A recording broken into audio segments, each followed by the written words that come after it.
Ayan yung mahal kong asawa. Hinahamon ko ng pastok. Ayaw niya.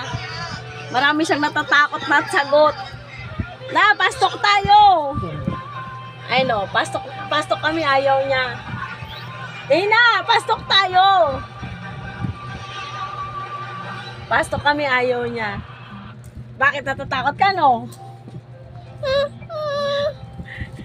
Natatakot siya mabukulan. Natakot siya maduguan.